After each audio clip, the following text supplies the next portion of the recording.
I'll start off with in your gym today.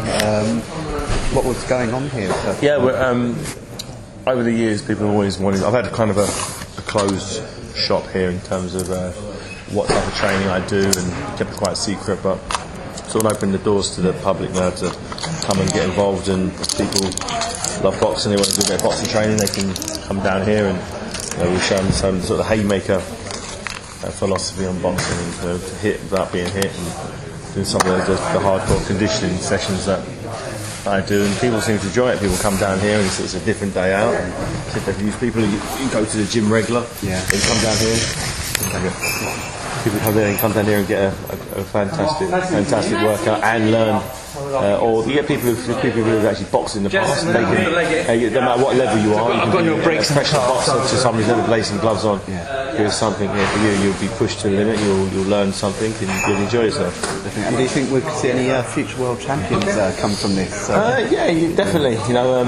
George Groves, who very nearly won the world title a few months back against Carl Froch. He's a product of the sort of haymaker philosophy and haymaker sort of training methods. He's pretty much went the whole way. But yeah, definitely get some young guys coming through. Whether they train the whole way here or come here at one stage, we definitely get world champions sort of passing through us. Definitely. And when you were younger, what would you have done to have something like this being trained by a world champion? Oh, I'd have done anything. I know Nigel Benn or Chris Eubank and Prince Nassim Mohammed, Lennox Lewis, and I've done anything to be in and around those guys. And it's nice to train people who sort of appreciated what I've done throughout my career, and really do enjoy it. And you can see them really listening. They come down here, and they know they've only got a certain amount of time with me, so they want to make sure they're soaking up as much information as they can. And with this, how long is this going to go on for? It's going to go on as long as possible. People at the moment, we've sort of got a waiting list of people to come down here. You don't have too many people at one go. Try to be quite selective and make sure it's nice, and the classes are quite small, so we can give everybody plenty of attention. And it works out better like that, I think.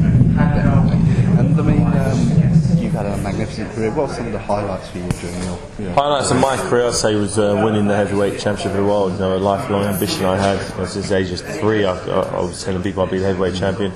Then to go and fight, not only a world champion, but the biggest and heaviest world champion of all time, Nikolai Valuev. He's 7'2", 300 pounds. He's a big boy. He's 150 kilos, so he might be 350 pounds. He was a huge specimen of a man, and had to take him out. And early on in your career, you fought over in America a few times, and you fought in Playboy Mansion. I did. I fought in the back garden of Hugh Hefner's back garden, which was interesting. It was he fought at a show for ESPN in America in the back garden, so I had a few fights. Loads of Playboy bunnies bouncing around, so it was rather distracting. But I managed to get the win in 45 seconds and slid into the after-fight party, which was... enjoy the rest of the night. Yeah, I enjoyed the rest of the night. I didn't want to get too sweaty before the night began. Definitely. Yeah, sure, no problem. 2 massive matches possibly this year. First one you mentioned already, George Groves, Carl Froch rematch. What do you think we could expect from that? Do you think? I think you can expect a very, very competitive fight. I think they proved the first time around they both have the attributes to beat either man.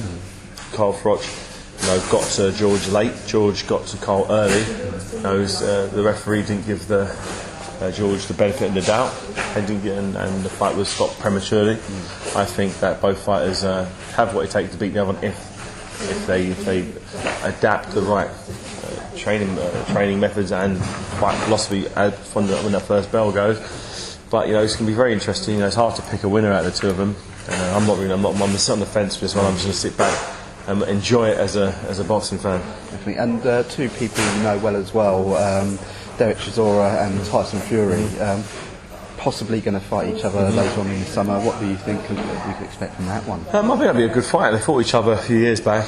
Tyson Fury sort of pipped him on points then. I think Chisora since then has got a lot more experience, and he's fought at a lot higher level. So I think that it'd be a tough fight for both guys. But Chisora has mixed in a lot higher level than Fury has. You know, Chisora's fought myself. You know, fought with Vladimir, Vitaly Klitschko. So he's fought the best in the world. You know, whereas Chisora is Tyson Fury has. You know, the best fighter he's fought was a cruiserweight guy who never had any pop at cruiserweight and had a real hard night to work against him. So, if you look at just look at the opposition and how they've won fights, you'd have to sort of favour Chisora. And can you see one of them going on to win the world title? I don't know. No, not at the moment. No. Thank you so much, David.